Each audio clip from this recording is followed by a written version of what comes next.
Okay, good afternoon, everybody, and welcome once again to the Downtown Den, where I'm delighted to be joined today by the top cop from Merseyside, our Chief Constable, Andy Cooke. Andy, thanks for joining us today. Welcome to the Downtown Den.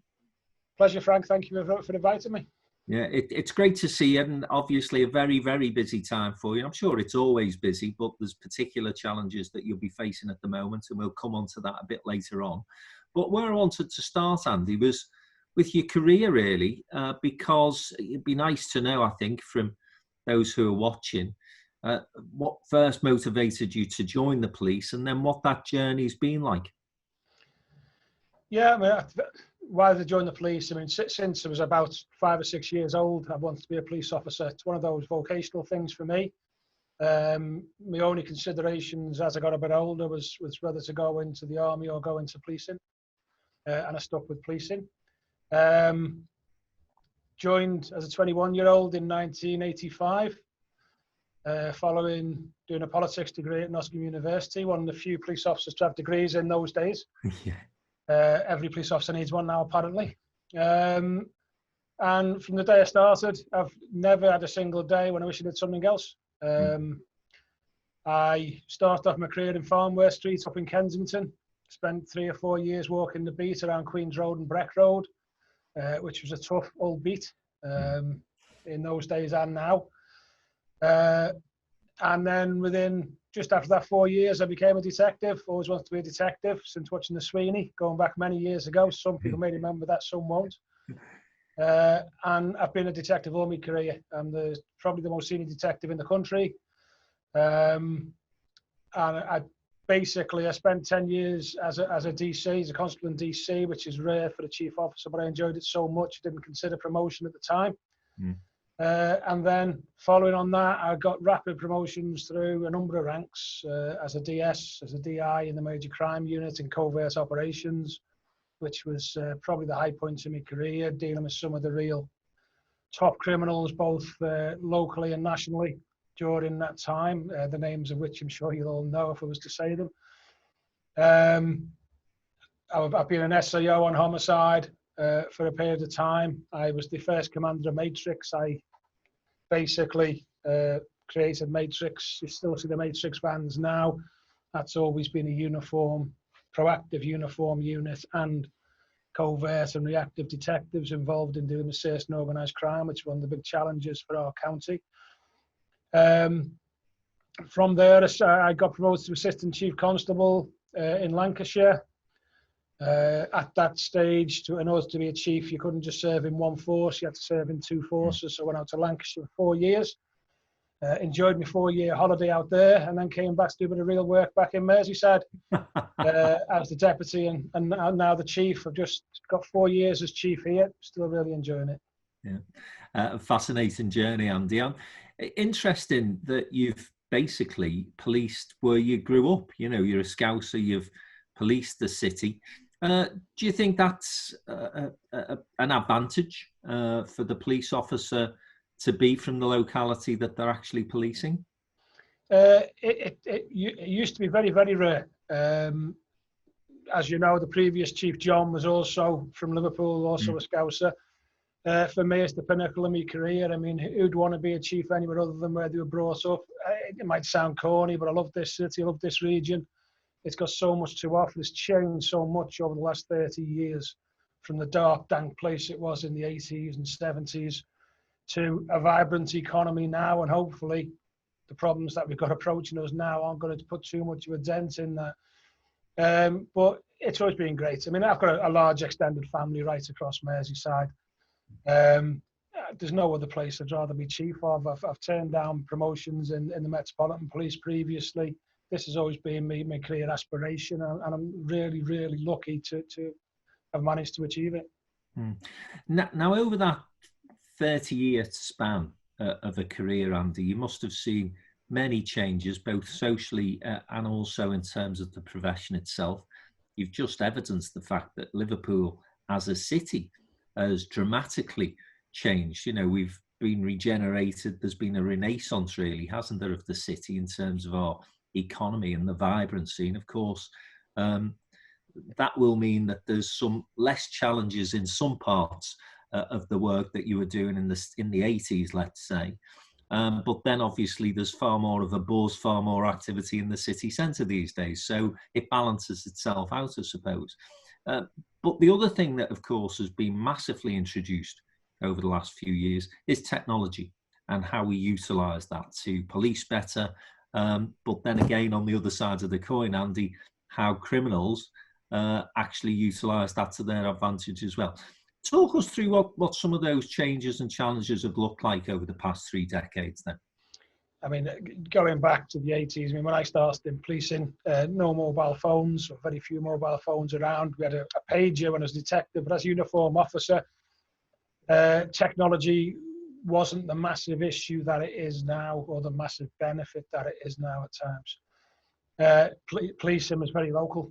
Criminality was very local. The criminality that you deal with in the 80s and most of the 90s, you knew it was going to come from a reasonably local approach, and the actual cross-border travelling and the influence of criminals from different parts of the world impacting on our local communities now was a pipe dream away, I suppose.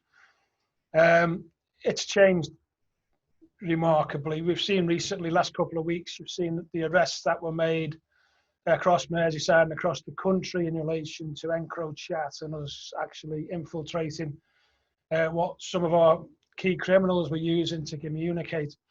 That now, the influence of both covertly used equipment, both by criminality and by policing and the intelligence agencies, the proliferation of social media has changed the way policing is dealt with now, some for the better, some for the worse. Who'd have thought years ago that we'd be investigating people in the Philippines or Nigeria for live streaming offences into our homes? A lot of the criminality now is indoors, whereas it used to be all outdoors.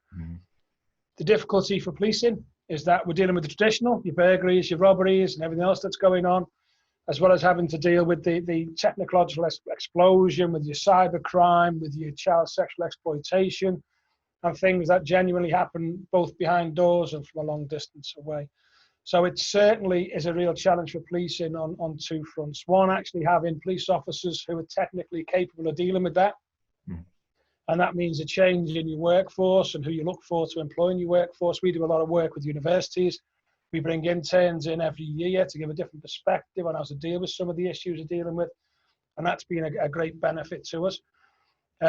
Also, using social media as a communication tool has changed.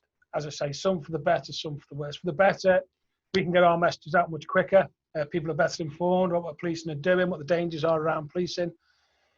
On the downside of that, police officers are under 24/7 surveillance because every time we go to certain areas of the city, you can see if it's 3 o'clock in the morning, you can see 20 phone lights coming on to record what's going on. So that makes it really difficult for my staff to police in that bubble. Because as we all know, you can cut a video down to 20 seconds and make someone look bad. When you see the actual totality of what's being recorded, it's a different matter. So certainly policing now is the way I put it is policing 30 years ago used to be a lot more fun. But it's a hell of a lot more professional now. And the new police officers who got coming through do a fantastic job of keeping people safe. But we are the media and at times the politicians' football. And that can have a real debilitating effect on the staff. And if I can just turn to the politics of what police have to deal with. And the area of concern for me in recent years, I'm sure for you too, Andy, has been the austerity programme that was adopted back in 2010 now. And of course, all public services have gone through the mill in terms of facing those cuts. But police forces have borne a significant brunt of that. And I don't think it's any coincidence that we've then seen explosions of crime in particular pockets, because there had been this trajectory, consistent trajectory, where crime was coming down. And of course, that's changed. Must have an impact on how you manage your teams, but also on morale of staff, I'd have thought, Andy. It does. I mean, the reality of it is, in 2010, there were 4,700 police officers on Merseyside. Last year, I was down to 3,300. Wow. So that's 1,400 less police officers than we had. And I now find myself being totally non-political, thanking the same party who nearly destroyed policing 10 years ago because they're putting money back into policing. We won't get anywhere near back as many as we've lost. I think at the most we'll get about 600. But it has been a really tough 10 years. All my career as a chief officer, I've been dealing with cuts. I've been dealing with how to eke out more. It's not like we can shut something down. We can't stop doing things with the police. Yeah. So it's not like a branch of Tesco's. If it's non-viable, non-profitable, I can't say, well, cut that. So 80% of my budget is people. So if you want to lose money off that budget, it's people who are going to go, quite simply. So we lost an awful lot of police officers over that time. Police officers have been working far too hard, and that's had an impact on mental health issues across the police service. That's had an impact upon the morale across the police service. Here, we've done really well, and I don't say that as a boastful thing, but Merseyside is a very, very particular place, and Her Majesty's Inspectorate ranked Merseyside Police as the best metropolitan force in the country. We've sat in the top 4 forces in the country for overall achievement and overall effectiveness, economy, and the way we fight crime for the last 4 years. When you compare us to forces like Durham and Devon and Cornwall, that's a real achievement. That isn't down to me, that's down to the staff who we've got, who really do work together as one team to make sure the people of Merseyside are kept as safe as possible day in, day out. They don't always get thanked for it, but if people could see a microcosm from what I see every day for some of the work that goes on across this county, they would be mightily proud of what the police service are doing for them. But it has been difficult to take out nearly over a quarter of your police officers and still deal with what's been going on before, but these technological advances with other types of crime, with a real push around vulnerability, it has tested us to the limits. Now we're starting to get new police officers back in, and I'm recruiting 500 over the next 12 months. That will make a big difference, but not for 2 years, because those officers have got to be trained. Yeah. So it'll be 2022 before we see some real benefits around that. It'll still be challenging, crime will still be changing, but the police officers and police staff of Merseyside Police have continuously over that time risen to that challenge, and I'm exceptionally proud of what they've done. And rightly so, Andy. Of course, you've referenced the fact that it's seen as the best performing police force, but of course, reputationally, Liverpool seen as a bit of a rough city, and we've had to fight against that reputation for many years. It surprises people when I go and talk in Manchester, Birmingham, Leeds. I often use the stat that we're the safest city in the country, have been for a while now.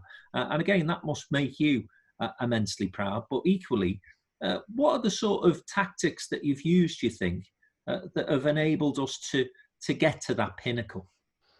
I think it's a real mix right across the board, Frank. I mean, I am tied to neighbourhood policing. We put a lot more officers into neighbourhood policing than the vast majority of other forces. Not for them to go around and pat babies' heads and smile at people. I mean, that's important in some parts of the county. But neighbourhood officers who actually put doors in, neighbourhood officers who actually tackle crime, and neighbourhood officers who gain that support from the community, working alongside what are very effective PCSOs as well. And that's important to have that neighbourhood base for confidence, to make sure that people will speak to us. Intrinsically, through all my service, I've always been very closely tied into it. But alongside that, you've got to have the harder edge. We are graded as outstanding, one of only 3 forces in the country graded as outstanding and deal with certain organised crime, because Merseyside is a hotbed of certain organised crime. We export criminality right across the world. We have direct links into South America, East Africa, most parts of Europe, and it comes as no surprise to people that is the case. It's all linked into us being a port, very similar to Marseille and similar places where, because of that port and that mix, those connections get made. So Merseyside is renowned as being a difficult area to police.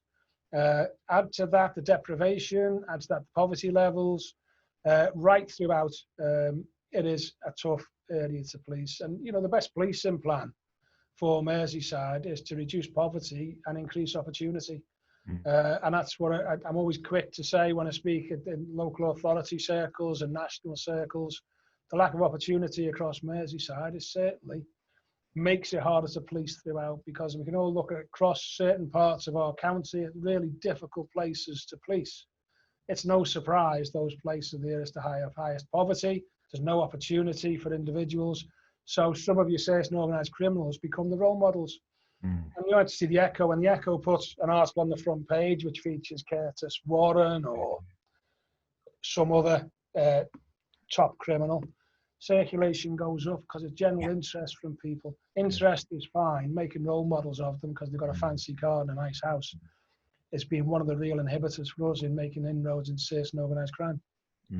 It was one of the points I was going to touch on, actually, Andy, in terms of that success that you've achieved. I wonder how much of an impact you think media coverage of Merseyside has in terms of us not quite being able to overcome that reputational damage that has obviously happened through a long period of time, not just in terms of the Liverpool Echo, and I've had these conversations with Ali McRae, I'm sure you have as well, and he'll tell you, you've just made the point yourself, you know, there's particular names that you put on the front page of a paper, particular incidents, and, you know, you're going to sell out the Echo, and you know, they've got a job to do, but it doesn't help you. And again, you know, this may be me being a chippy Scouser. I'm not often, I have to say, I like to think of myself as being very subjective when I come to looking at media coverage of our city. But I do think that often, you know, cases that perhaps wouldn't get the sort of highlight focus elsewhere appear to have this explosion of interest in Liverpool for some reason. Is that unfair of me, or do you get the same impression? I think because it is Liverpool, it does tend to attract the attention, and we can go back to the 70s and 80s because the problems we had in the city then, unemployment, the deprivation we had, which was even more severe than now.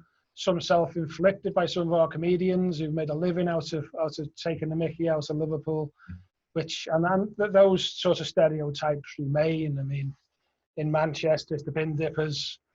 You know, if you go down south, everyone thinks that every second person is a thief in Liverpool.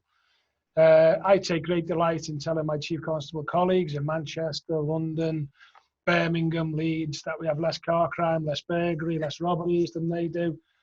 And when they ask, and I encourage them to come and visit the city. So if we have conferences or we have meetings, I bring them up here. Without fail, they all want to come back for the next meeting, the next conference, because it's such a great city to visit. But they've never had that perception, and nationally, the media don't give that perception. Locally, I think Ali McRae does a great job. Difficult situation, journalism at the moment. As we know, there's probably cuts going to be made to Reach PLC, who cover the Echo and others. And they've got to sell papers. To be fair, very fair to Ali, and Ali is a very fair man. If I've got a real issue about something, I'll phone him. I don't do it often, but I'll phone him, and he will listen and he will change things. And that's all I can ask in relation to our local paper. And to be fair as well, some outstanding journalists on that paper, the likes of Joe Thomas, who reports on crime, is outstanding, very fair. And that's all I ask for. I don't mind papers and media identifying the shortcomings in policing, whether it's here or nationally, as long as they're fair in relation to the way they do it. And I think overall the Echo are fair, but they've got a job to do.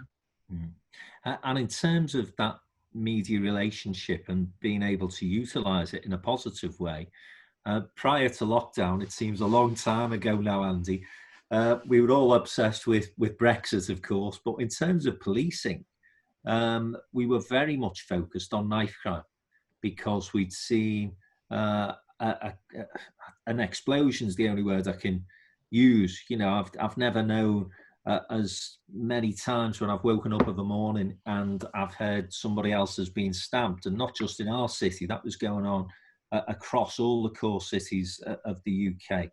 And you taking a particularly positive approach to trying to tackle that. Tell us a bit about that initiative, Andy. Yeah, I mean, we've always been proactive here, and proactivity we lost the proactivity we had with the reduction in police officers. We became a very reactive force because just not enough staff to be proactive. That proactivity is really important. I mean, the visible proactive policing that you see on your streets. We do more stop searches than anywhere outside London. That is not an accident. That is a deliberate approach to keep criminals on the back foot, to let the public see we're very visible in tackling some of these organised crime gangs and other individuals who cause misery in our communities. And I don't back away from that. It gets a bad press, stop search. I am as aware as anybody else about some of the issues that it promotes and some of the allegations that it is targeted against particularly young black men. Here in Merseyside, certainly not the case. But in order to make sure that was the case, I invited the Black Police Association nationally, Liberty, the human rights group, and Stopwatch, who are the national group who complain about stop search, to come up and review the way we did it. They spent 3 days with us and they left saying it was best practice, that they couldn't find any inequality in our approach. And that we wish every force did it the same way. Again, that's not a boast, but we're very clear on what we want to do. We do an awful lot of it, but we do it in the right way. We'll get it wrong. Everyone gets things wrong occasionally. But the application of that proactive type of policing visible on our streets is a reassurance to our good members of the community. And it deters others from carrying knives, from carrying guns, from dealing drugs on our streets, and just makes some of our criminals think again. So I think it's a really successful way of policing. I think it's one of the reasons why we continue to be the best metropolitan force in the country. And despite the political comment around stop search at the moment, we will continue to do it in the way we've always done it. In terms of penalties around knife crime, I mean, we could go on all day as to whether, you know, the crime matches the punishment on so many issues now. But I can't remember what the particular thing was. There was something recently where, you know, there's quite a quick move from government to introduce harsh penalties on something. Forgive me, I forget the issue. It often frustrates me because, you know, I'll look at criminals being found guilty or violent people being found guilty of crimes that I find absolutely abhorrent. I'm sure you and your colleagues do as well. And people are walking out of prison within a couple of years. And with good behaviour, it can be even less. Now, again, we could get into a debate all day about the rights and wrongs of whether people should be incarcerated and so on and so forth. Does that play on the minds of police officers at all, or is it just something that you've come to accept now? You know, the justice system is what it is, and we'll just crack on with things. Well, the sentencing guidelines are as they are, so we need to work within those. It's why you very rarely see a chief criticising the courts, because the judges work within the guidelines they've got. The judiciary, in all honesty, are very, very supportive in this county. And we get a lot of good support from them. But it can be a frustration. I mean, people who assault police officers or other emergency workers, very rarely that they're getting custodial sentences. So the deterrent for that just isn't there. The government are raising the maximum penalty for it, which is a good thing. But we've seen a massive rise in assaults in police officers, particularly over the last 12, 18 months, and more particularly during COVID.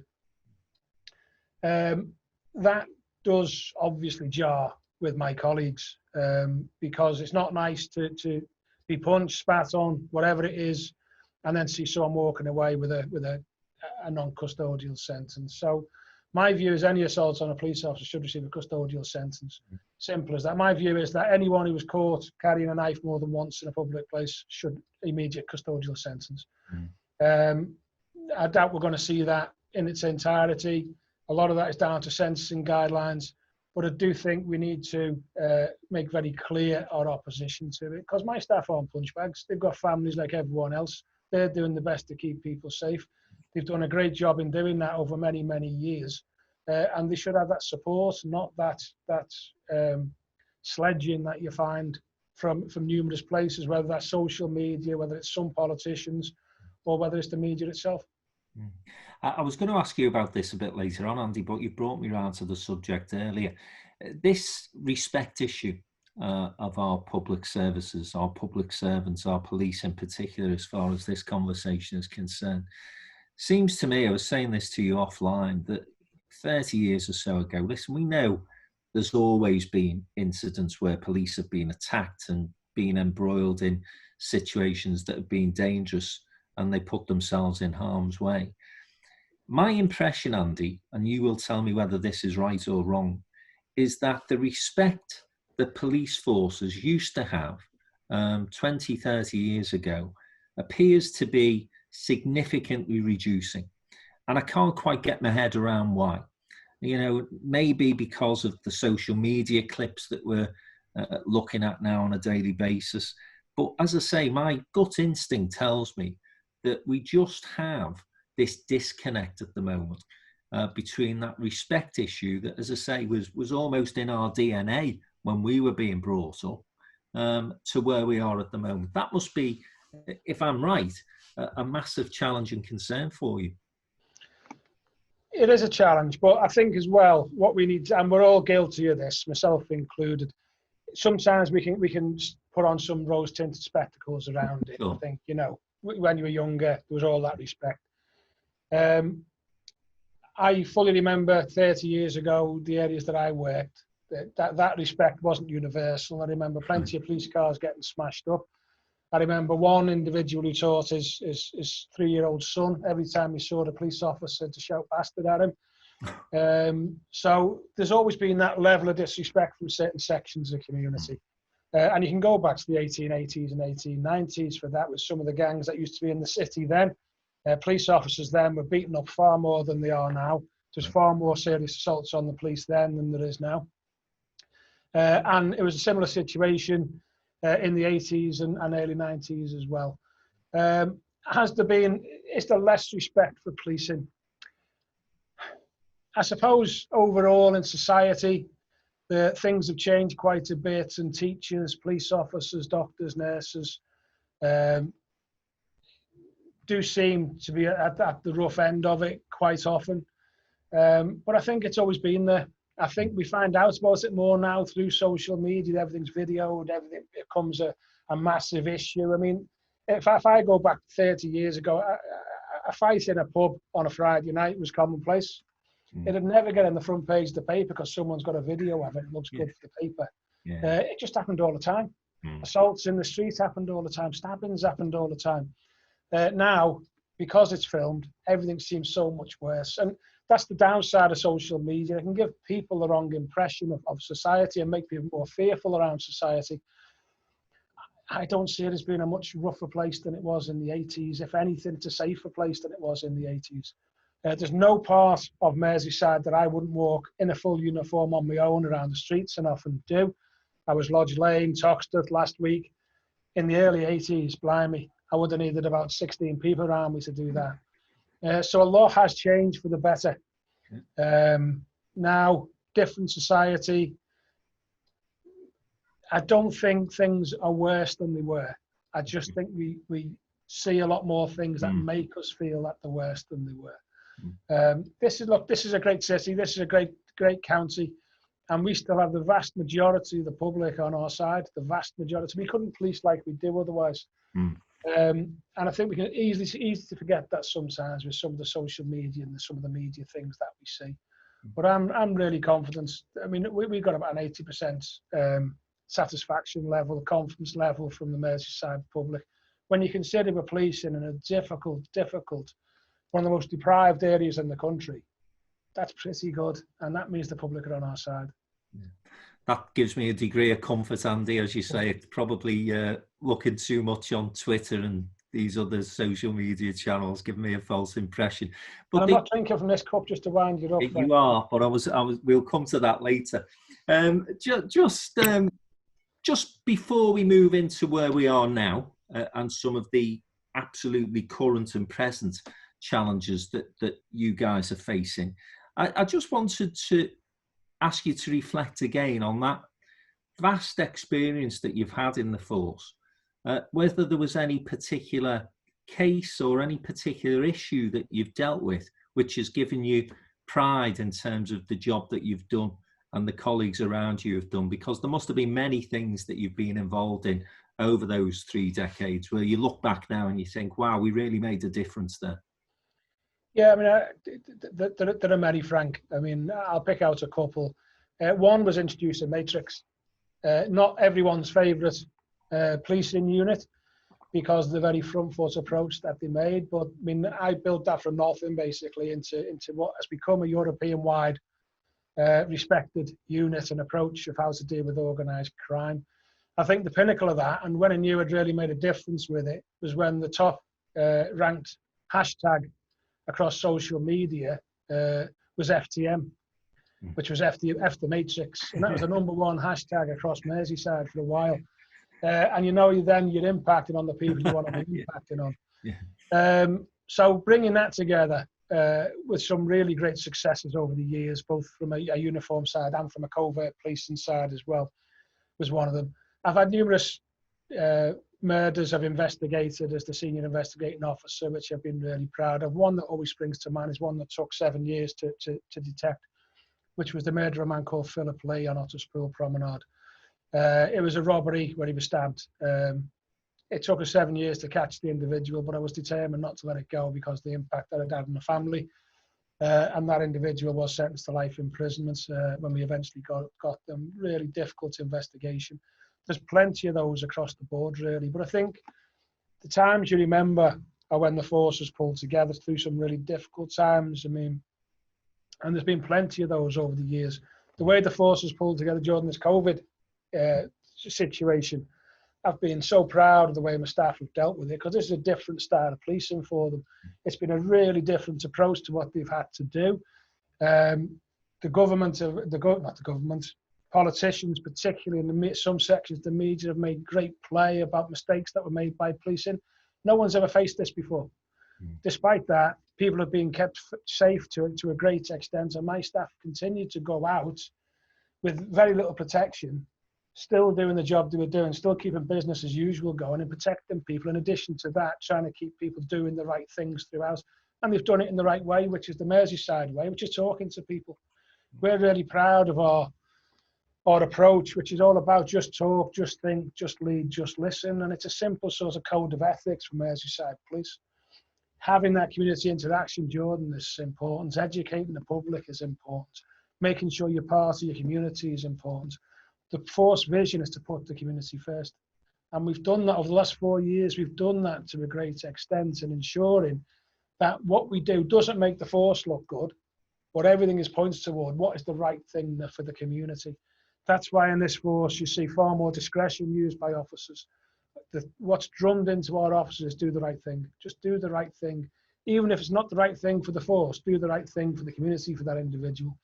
Really important in moving us forward. And that trust, trying to embed trust right through a police force can be very difficult. Getting my frontline officers to trust me in what I'm doing, that has brought the force on leaps and bounds over the years. So rather than pick out operational issues, the way the whole force has worked together as that one team through some really difficult times, and in that trusting way, and in that HMIC, Majesty's Inspector, will always say when they come to Merseyside, it's different, because they never see anywhere that works together so cohesively, where the support's there from federated ranks right through to chief officers, and it is very much that one team approach, and that's something that my staff are very proud of.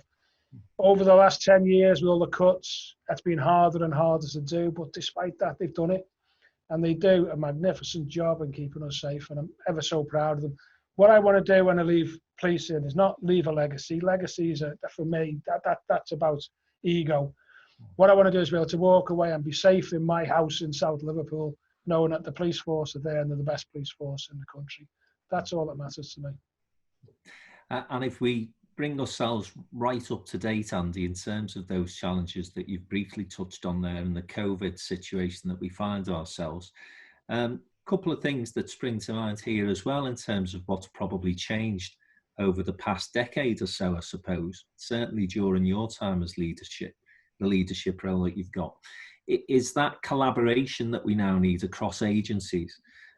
So, you know, you've mentioned the fact that you've got relationships with politicians. You have to have, because you've got to have that collaboration, haven't you, with the local government agencies that are in town. You've got to have collaboration now with the NHS to know exactly where the hotspots are, what issues they're facing. And that collaborative approach, I suppose, if you're practicing that on a day-to-day basis, makes it easier then for you to go into partnership with those external forces as well. It does. I mean, and that collaboration is really important, whether it's political, whether it's with third sector, whether it's with private industry. It's essential moving forward. I mean, that sharing of information is really important.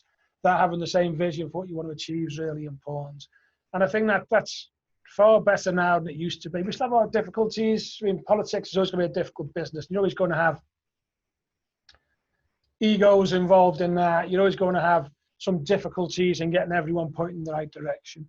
But genuinely, in Liverpool, we have a really good collaborative approach across all agencies. We have good open discussions. We have the ability to criticise each other if we need to.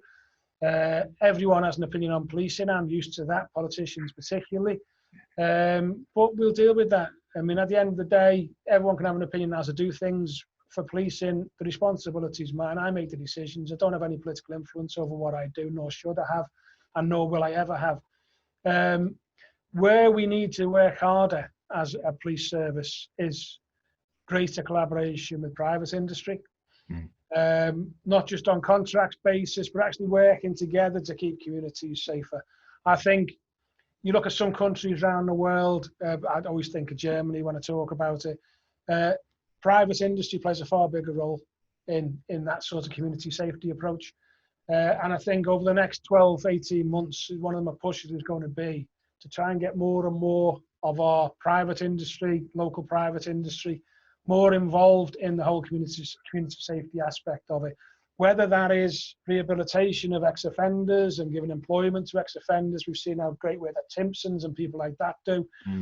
Together with Tony Reeves from the council and the governor of Liverpool Prison, we're currently working on an approach to make it easier for ex-offenders to rehabilitate. Some might think that's a strange thing for the Chief Constable to do, but for me it's not. It's about reducing my demand in the future. Increase the opportunity for individuals like that who maybe don't have a chance, maybe don't have a home to go to, maybe will end up going into the same sort of things they did previously is really important. But you need private industry on board for that, to actually give some of these people a chance. And not everyone who goes to prison is a bad person. Some people make mistakes. Some people deserve a second chance. And I think that's what we should be doing across Merseyside, private and public together, just to make sure that we're building a better future moving forward.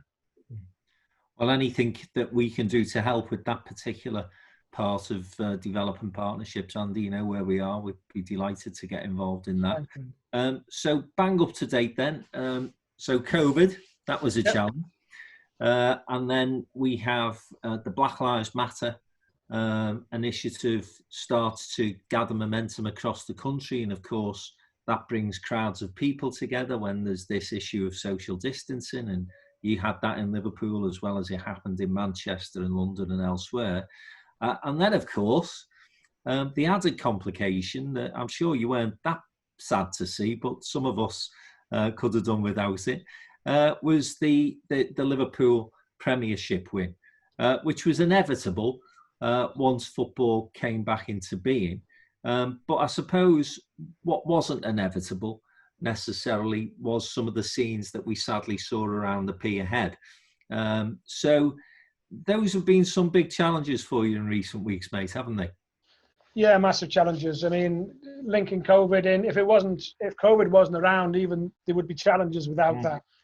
I think the first thing to say is that the Black Lives Matter marches that we've had here have been really well behaved, really well stewarded, really good interaction with the organisers. And I think you can see a community across Merseyside where you've got that really good relationship in our communities from policing, from other agencies that allow us to do that. It's not been the same all over the country, as we've all seen, but those relationships are there. Don't get me wrong, we still have our rubs occasionally in relation to certain issues, but even to a social distancing extent, and most people there were trying to socially distance. Pierhead, really difficult situation. 2,000 people build up within an hour and then far more than that. Really difficult situation for policing to deal with. Utterly condemned by myself. I'm a big Liverpool fan, as you know, Frank, and I make no secret of that fact. Really difficult situation for all.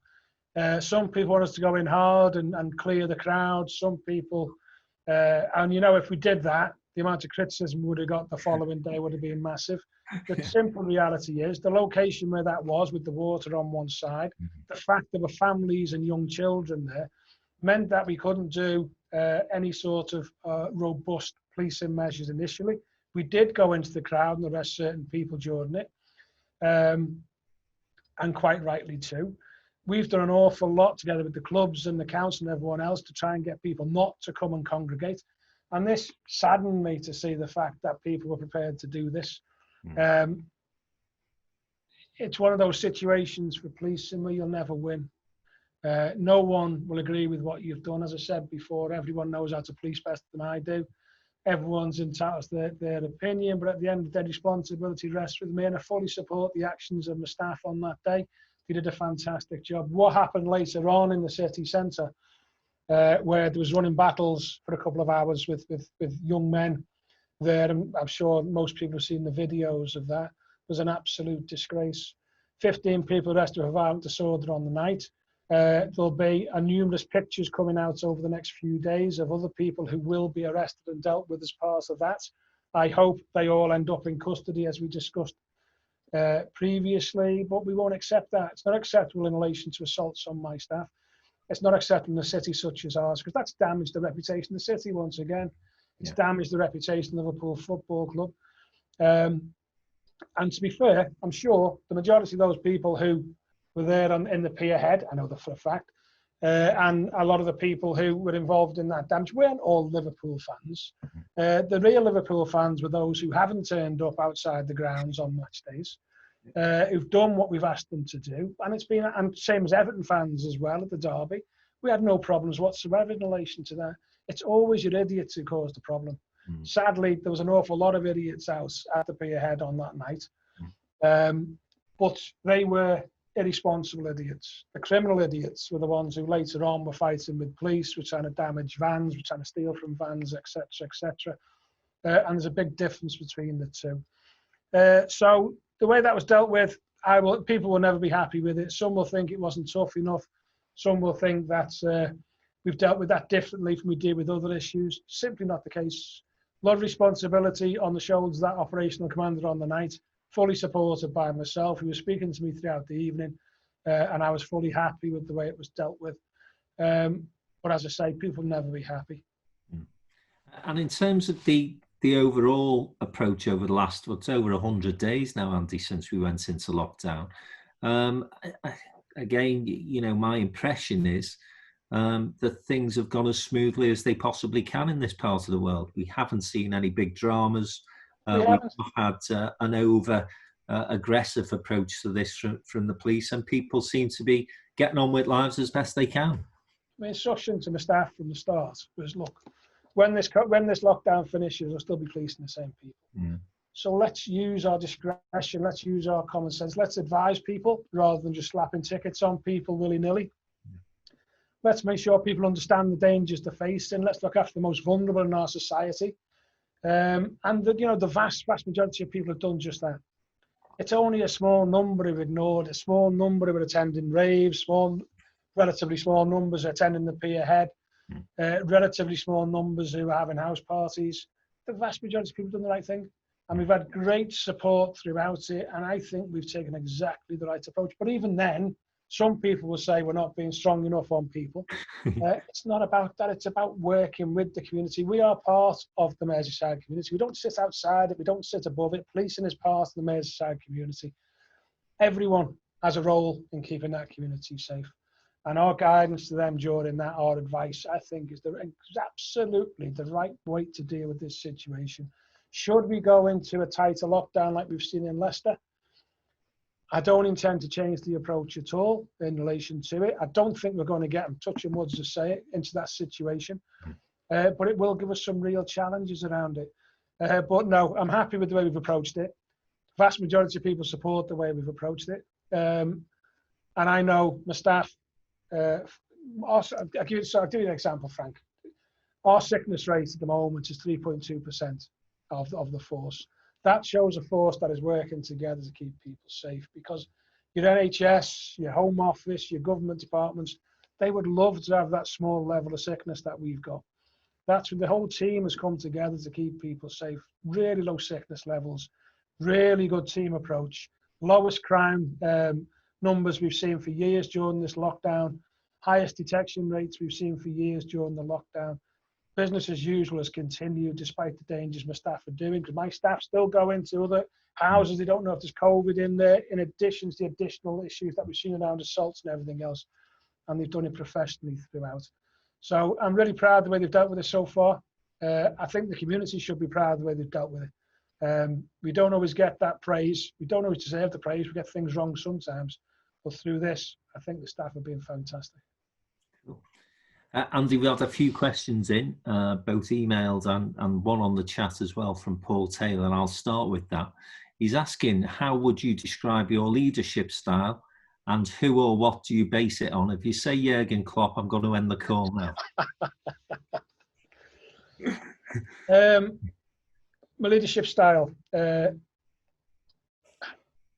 It's a difficult one for me to put into words. I mean, I think what's really important in leadership for me is consistency, credibility, being collaborative in the approach. I mean, it depends who you ask. If you ask me, I'm a great leader.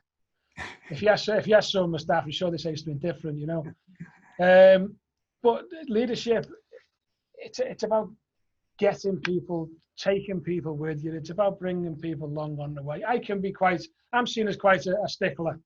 The standards of this force are really high. They're higher than any other force in the country, genuinely. We don't allow big bushy beards. We don't allow tattoos on show. We still wear white shirts and black ties. We're one of only 2 forces that still do. Because that first impression is really important for me, about the first impression that our staff make. And we're renowned for it across the country. Whenever people see a Merseyside police van turn up, whether on mutual aid, they know they're getting professionalism. And that's constantly fed back into the staff when they go into different forces. So that maintenance of standards is really important. We're not the military, but we're a disciplined organisation, so we need to maintain that discipline. So taking people with you, being credible, being consistent in your decision making, having that public service ethos for me is really important. So I'm not here to make money. I'm not here to make policing look good. I'm here to look after the community. And I think the officers who have that sort of ethos are the best police officers, because this is about being part of your community, working for your community and keeping your community safe.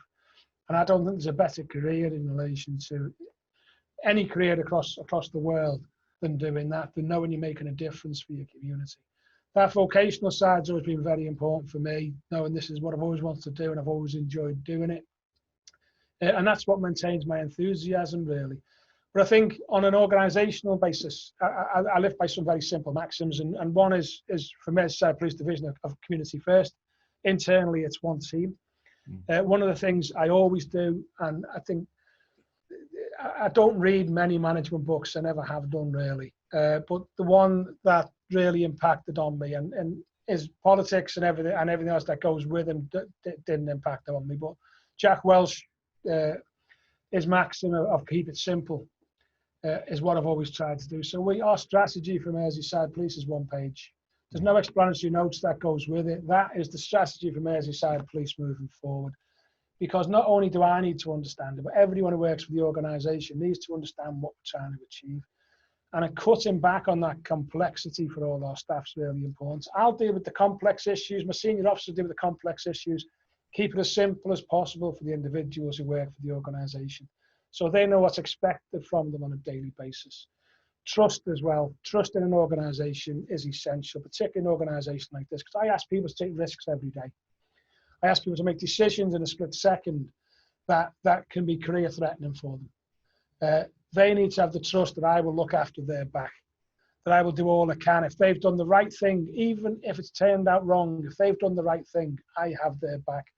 I'm making public shows of that with the staff, which I often do in relation to interceding with CPS, interceding with independent police complaints and others. is really important for them to see. And as a result, I get more out of the staff. The staff are prepared to go the extra mile for myself and my chief officer colleagues because that trust is there. They know they're working together for the same aim. So simplicity in what we do, keeping it simple is really important. Getting rid of a lot of the clutter that goes with it. Telling them policies are only there for advice.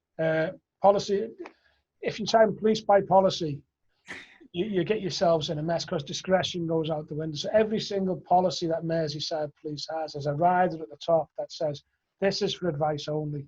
If you've got a better way of dealing with this, then do it. Justify it, but do it.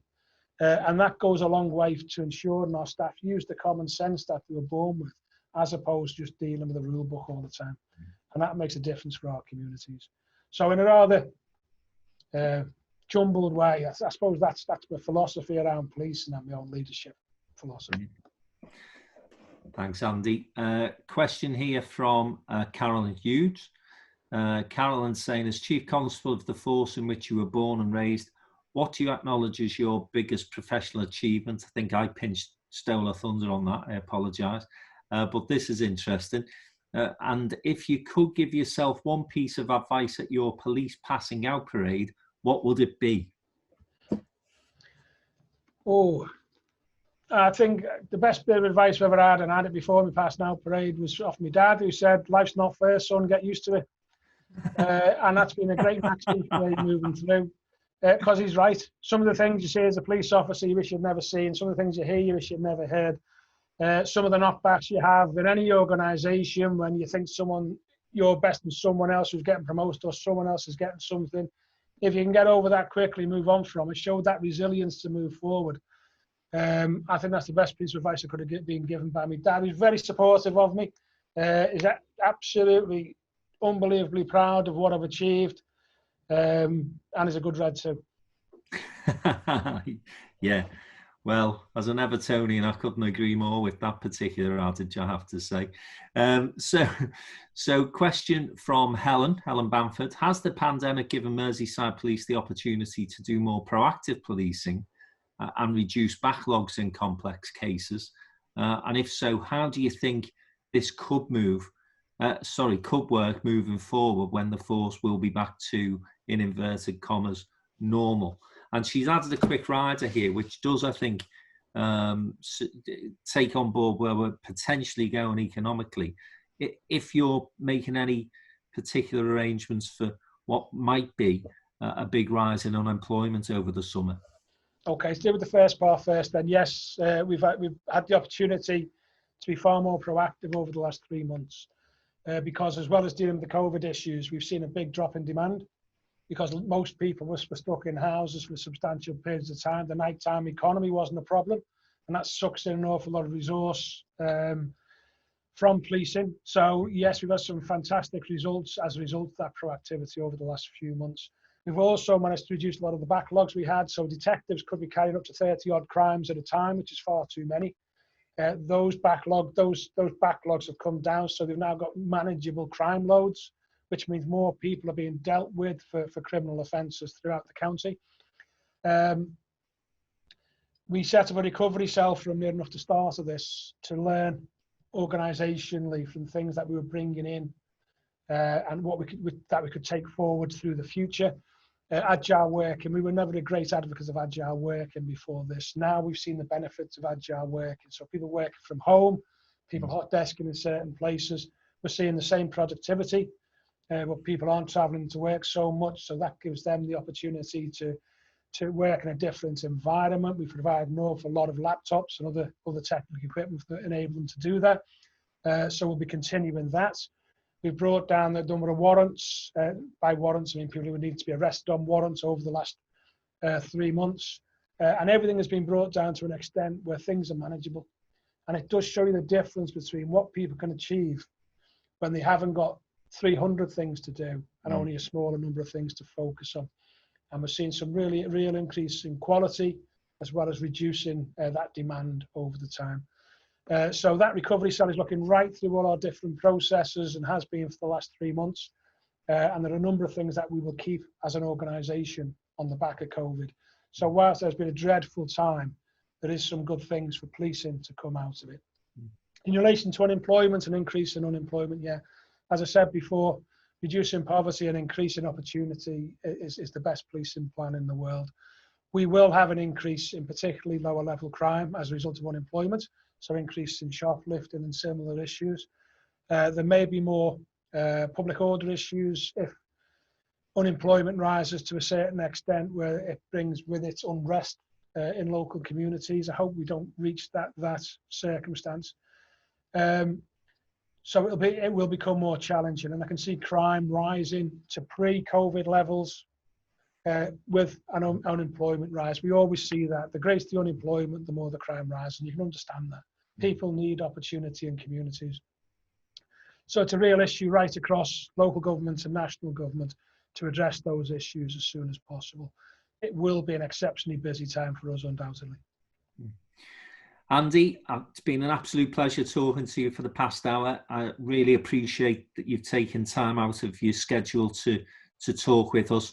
And, you know, we had this originally planned as a live event, and we do want to get you to a downtown event in the flesh sooner rather than later. And let's pick up on that idea of greater partnership working with the wider business community. As I say, we'd love to get involved in that. So, Andy, thanks for joining us today, and I'll hopefully see you very soon. Thanks very much, Frank, and thanks to everyone for listening. Lovely. Cheers, Andy. Cheers now. Bye-bye. Cheers, mate. Bye.